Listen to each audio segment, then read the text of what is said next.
Welcome back everyone.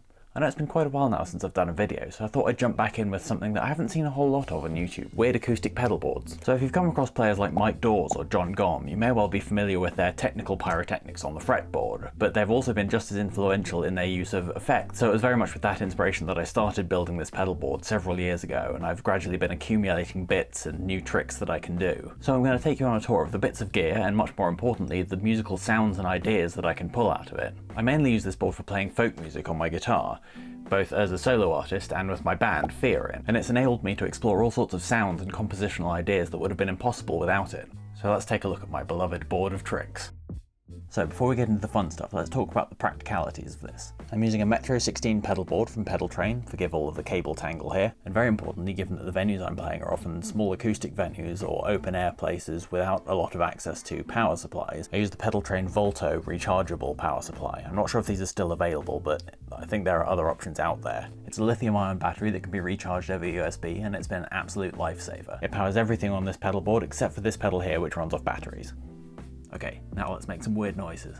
Okay, so here's the board. I'm going to be playing my Taylor GS Mini through it, and that's got the excellent Seymour Duncan MagMic fitted, so it's a magnetic pickup with an inbuilt microphone, so you get a really natural sound from it, because I've always hated the sound of piezoelectric pickups, and this just is the perfect sound for me. And so my basic sound is just coming through this Zoom MS-70 CDR, which is an amazing little multi-effects unit. So I've got basic EQ and compression, and even a little bit of reverb as my basic sound. All those individual effects can be switched on and off, and then I've also got a little line selector effect here, which allows me to switch on or off the delay and occasionally reverb after it. I've also got a little boost on there, so I can go. So that's great for taking solos, or if I just want to get a little bit spacey, I can just add that delay in.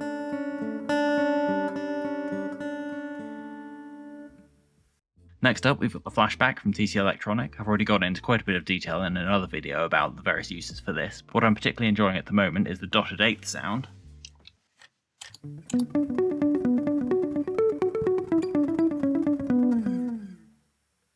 And also the custom swell sound that I've put together using the tone print functionality.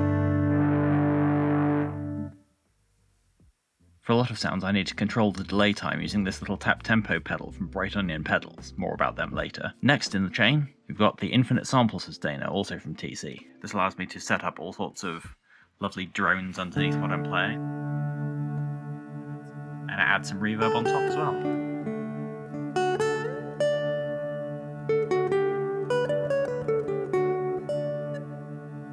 I've even got a preset on here that allows me to use it just as a reverb pedal, and it can do some really lovely lush ambient sounds.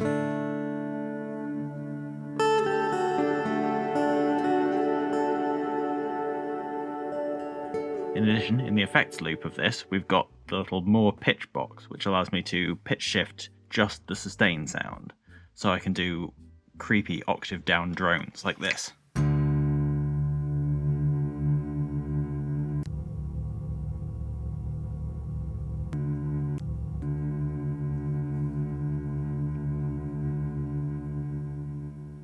I can also use this to transpose the drone that I've got to a different key, which could be useful for songwriting purposes.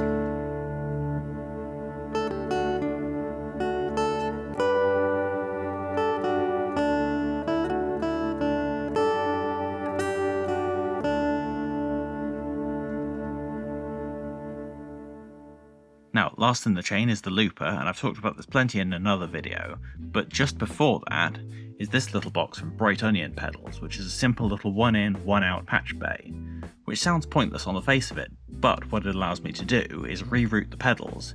So instead of going all the way through here and coming out here, I can have a sound coming into the microphone input of the loop station, for example if I wanted to play my cello through here, and then have the output go from there into here, all the way through, and then go out to the PA from here. So all I'd need to do is unplug this patch cable from the patch bay and from the back of the loop station, and use that cable to run from the output of the loop station into the Zoom. So now we've got loop station into Zoom, into Flashback, into sample sustainer, and then out to the PA. So hopefully I've set a few ideas going in your head about where you might be able to take your own acoustic music making. Because having your own acoustic pedal board like this means not only can you explore new sonic and compositional possibilities, but also with onboard EQ and compression like this you can be your own sound engineer and make sure that your instrument's sounding good before it reaches front of house. But now I'd love to hear from you in the comments. What experiences have you had putting together your own sonic toolset? What cool tricks and frustrating pitfalls have you run into? Has it opened up new songwriting possibilities for you, or even changed your relationship with your instrument? But for now I just wanted to say thank you for coming back to this channel. I really enjoy making these videos and I'm hoping to do it a bit more this year. If you want to keep up with what I'm putting out, just hit the subscribe button and click the bell icon and you'll be notified anytime I put out a new video. Until then, see you later.